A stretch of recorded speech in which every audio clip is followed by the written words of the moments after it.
Welcome to this week's Practice What You Teach. Sara, tell us a little bit about who you are and what you do. Hi. Well, I am a licensed therapist in the Chicagoland area. I live in the suburbs. I used to live in the city of Chicago for about 10 years, so very familiar with that.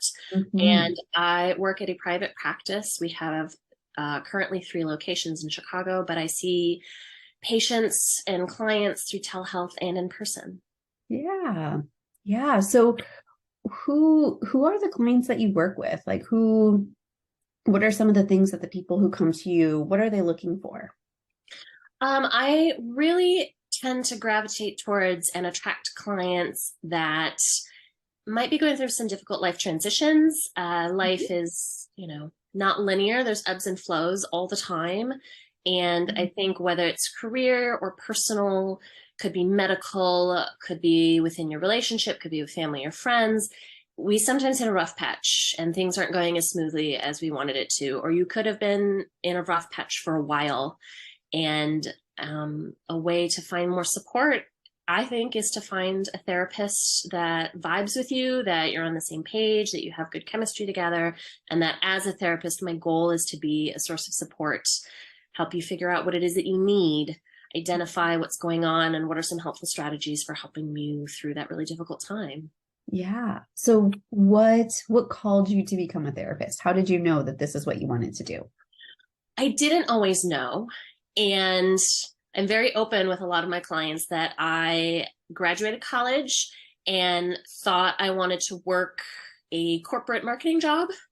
And I did for about 6 years. I worked at a couple of different places in downtown Chicago doing digital marketing, et cetera, and just realized it wasn't for me. I wasn't happy doing it. It didn't really, feed my soul, fill my bucket. I didn't leave work feeling happy or satisfied or invigorated. I felt exhausted and I dreaded going to work the next day, which was a good indication after 6 years of like, maybe something needs to change Yes. because we spend so much of our time at work, oftentimes, Mhm. that I could be doing something that felt more worthwhile and honestly align more with my personal values. Yeah. My best friend is a therapist and had been for many, many years before I became a therapist. She's in California, and I took a trip to see her. I was feeling really burnt out and really unhappy. And I remember her very distinctly saying, "Have you ever thought about being a therapist yourself? I think you'd be really good at it." And it was something I'd thought about, and also something I experienced being in therapy myself and finding it really helpful during these years that I felt like I was struggling. I wasn't happy what's going on. And so I had a friend who sort of nudged me and planted the seed. I had another therapist who said, it might just be not that there's anything wrong with you that you're so unhappy, but that you're not in an environment that is supporting you and that you're not in an environment that you can thrive with your personal strengths, your interests, what works for you. And so I took some time. I took a couple of years to think about it as I was finishing up working and looked into what would it mean to be a therapist, be a counselor, be a social worker. What does that mean? What does that look like? But the idea felt very good to me that I could help other people in a position that I myself had been in, which Yeah. was feeling kind of lost, feeling kind of unhappy, not really sure and able to identify why am I not happy in what's going on Yeah. in my life, and that there are people who are there to help you through Yeah. that. And so I am a career changer, as some therapists will say. I started in one field and then realized I really wanted to work in a different field. Yeah. I also took about a year and a half to volunteer at a crisis hotline. That very lucky for me, it was a national crisis hotline, but it happened to be headquartered really close to where I lived in Chicago. And so I Mhm. was like, well, if, a helping job or I help other people, Yeah. I tried that out as well. And I really loved the work and loved what I was doing. So Yeah. it took some time, but with a lot of information gathering and personal experience and support from people who supported me, I kind of Yeah. made the decision to switch and move to being a therapist. Yeah. You found your way here. I did. I did. I found my way Yeah. here. Yeah. So I imagine having been on the other side of the couch and being the client, having been the friend of a therapist and now kind of being the therapist, I imagine that you have a go-to like tool or skill or strategy or something that like maybe you've heard taught to you, maybe you teach to the people that you work with, but what's the thing that you actually use yourself, the thing that you do? So I feel like we hear, especially in therapist spheres, but also I feel like on social media, this term self-care, which can be a very broad term and is a very useful term and is what it sounds like, which is what can you do to take care of yourself. Yeah. But I feel like among that sort of trending term that I see a lot and hear a lot, is what does that actually mean? What does that actually look like? And taking care of yourself is a very broad description, but that for me, that means I need to get enough sleep. I need to get enough exercise. I love being a therapist, but what I do all day is sit and talk to people. Yes. But my body and my brain feels better if I get movement, um, eating what feels right and feels good to me, Mm-hmm. and making sure I'm also engaging in activities that bring me joy when I Mm-hmm. can carve out that time. Yeah. Mm-hmm. Yeah. And I think, self-care is one of those things that like it's really, really, really important. Yes. And at the same time, the term can just kind of be thrown around out there so much that it Yes. can be really easy to kind of like glaze over. And I think it encompasses so many different things. And so, I mean, you already kind of mentioned, sleep, exercise, good nutrition, these different things that kind of like are part of your self-care. Mm-hmm. How is it that you kind of set yourself up for success with kind of the overall like concept of self-care? What are how do you balance all of those different needs that you might have? Right. And is we are always going to have needs, like need to do, have to do, and Yep. want to do. Yeah. So I think first and foremost is listening to my body, listening to not just my physical body, but like how is my heart feeling? How are my emotions feeling? Where is my stress level today or this week or this month? Yeah. And helping to have that self awareness and just sitting with myself and checking in, even if it's just for a few seconds here and there, to Mm-hmm. in that moment, but also broadly speaking, in that time of my life, how I'm doing to help me identify, am I feeling like good and okay and everything's fine and I can keep going as I'm going because I feel like I've got enough gas in the tank to do all the things and have time to do what I want to do? Or am I feeling more tired? Am I feeling more irritable? Am I feeling more stressed? Is there something I can work on? And then what can I do to help that area that needs more attention from me? Is it that I am exhausted and I didn't get enough sleep and I am a very cranky person if I don't get that? Or, we sit all day, I sit all day talking to clients and I love that, but moving my body, doing some yoga poses, whatever that looks like, whatever exercise and body movement looks like for you, and paying attention to that as well. And also, I'm a really big believer, if you can, if you're able, is carving out some time to do the activities that feed your soul. That's not a have to, but a want to and enjoy to. Mm-hmm. Whether that's art or do you have a certain hobby? Is there a certain craft? Do you like to bake? Do you like to scrapbook? Are there documentaries that you really like to watch? I mean, I love to lay on the couch and watch Netflix, but also creating or doing something that's not for work and not for anyone else, but just for myself can be really Yeah. important. Yeah. And I think even I'm thinking about like the concept of like balance in there, right? Like, sometimes I know if I lay on the couch and watch true crime documentaries all day, Mm-hmm. it might be interesting, but by the end of that day, sometimes I might feel kind of like guilty for not getting other things done or whatever it may be. But, you know, that doesn't mean that I can't kind of carve out an hour or two or three to watch a special on something or a series on something. And so being able to kind of find what that balance is, right? And thinking about like, okay, I know like my limit for kind of like doing that and feeling good about it is probably around 3 hours, right? And that might be different for different people, right? But it seems like there's also kind of getting in touch with that part of yourself of like, what does it look like to do this and for it to like feel good and actually kind of like recharge those parts of ourselves versus overdoing it and then maybe we've kind of drained more. Yes, that idea of ultimately being good for me, not just in a way where I'm shutting off my brain and watching true crime for a long time, but sort of restorative activities is sort of how I phrase it. I feel Yeah. like hobby is not a strong enough word Yeah. for, what's a restorative activity I can do. And maybe even on there are days where it's like, I don't want to go for a walk or go for a run, Yeah. but and maybe I don't have to push myself so hard where it's like, well, you have to get up and run for an hour. Maybe it's like it's acknowledging I don't really want to, but I know if I do a 20-minute walk, it will ultimately feel good for me and it's going to benefit me in the long run. Yeah. Yeah. I think I'm thinking about how, and I don't know if this is the case for you, but so often I see on like social media ideas for self-care about Mm-hmm. going and getting a manicure, going and getting a massage, getting your hair done, going shopping, all these things that like absolutely Yeah. love them, feel great, Yep. would do them as much as I could if I Yes. could. Right?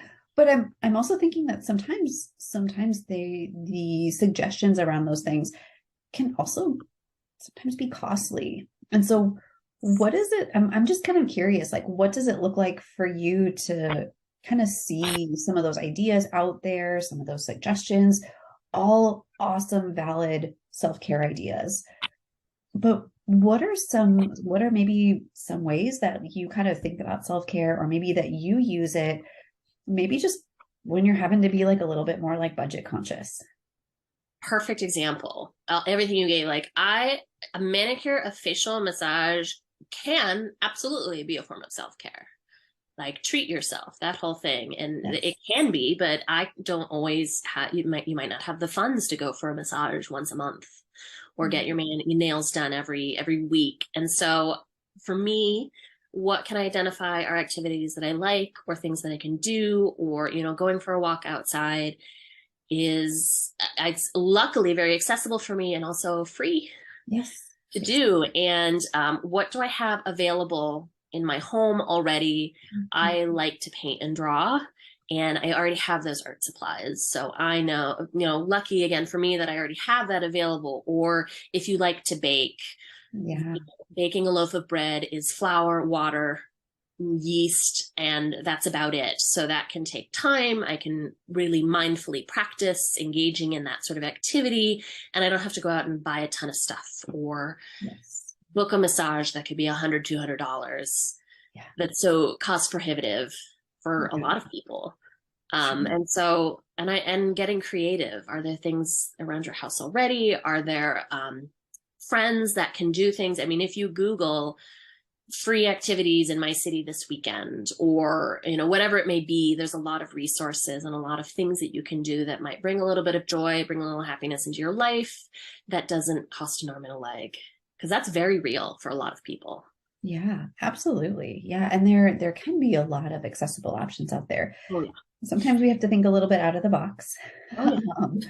But there's definitely options. And as we're talking about this, I'm also thinking about um, you know, I think so many of us, self-care is something that kind of gets put on the back burner because there's always four more important things that we need to do first, Mhm. right? It's that can wait, it can wait, it can wait.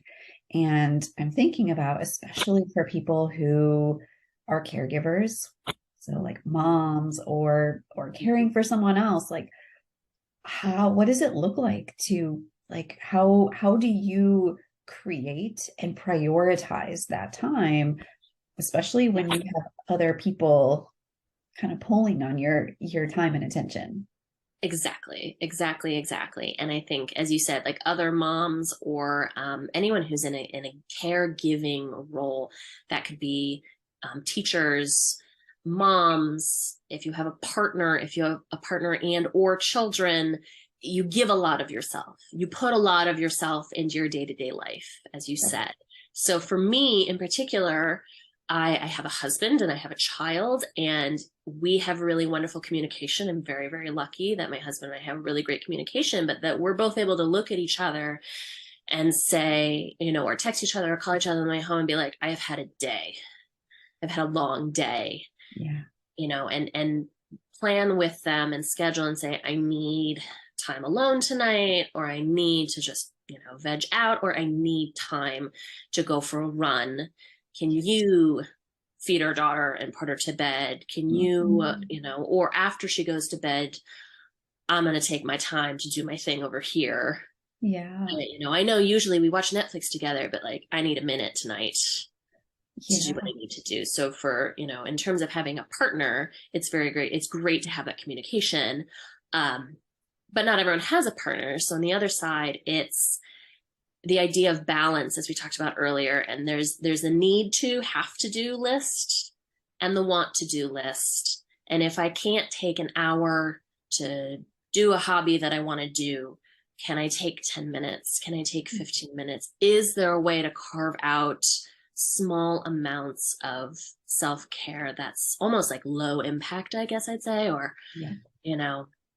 I might have time to get my art supplies out and paint a whole mural, but can I grab a pencil and a sketchbook and sketch for like 5, 10, 15 minutes? Mm-hmm. There's a lot of art prompts online. Let's go with that example. And, Yeah.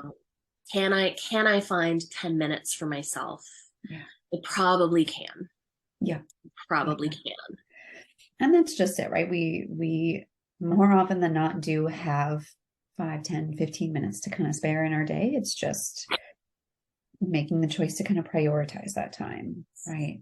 Right. Taking the long way home just to like have that 10 extra minutes to listen to like an album that you really enjoy, or putting that extra like vanilla flavor in your coffee that morning rather than just normal cream and sugar. But little things like that, or small little kind of tokens of self-care. Token, exactly. Yeah. And the other thought is, can I do a 5-minute meditation, a 2-minute meditation, a 3-minute meditation? There are so many resources on YouTube, on apps where I can carve out 5, 10 minutes before I go to bed. Yes, I might be exhausted, but I can take 5 more minutes. And then I can crash into bed. And then I have full permission to crash into bed and pull up the covers. Yeah. Yeah. There's so many different ideas out there, so many different ways that it can look. And so it sounds like for you, it's really thinking about, what are the things that you're not only wanting, but also, thinking about those wants and needs.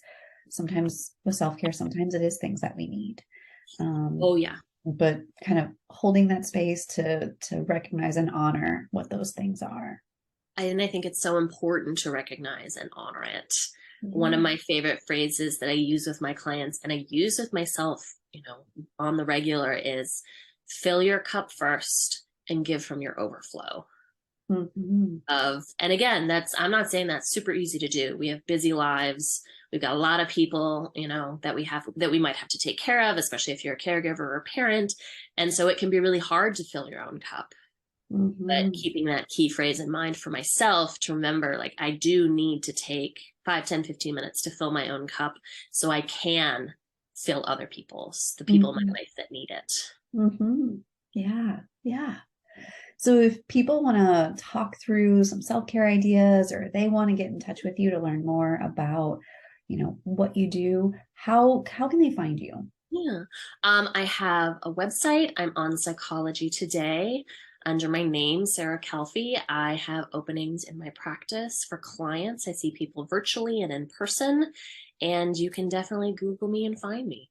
I will be there. And I'll put your contact information below the video so people can Wonderful. have easy ways to get in touch with you. Thank you so much. I'm sitting here thinking about like, what is the self-care thing that I'm going to do when we get done? Because it is so important, right? And it is something we gotta make time for, just a little bit of it every day. Even if it's just a teaspoon. Yes. More Yeah. than you did before. So, but thank you so much, Kimberly, for talking and letting me be a part of this. I love it. Yeah. Thank you. Of course.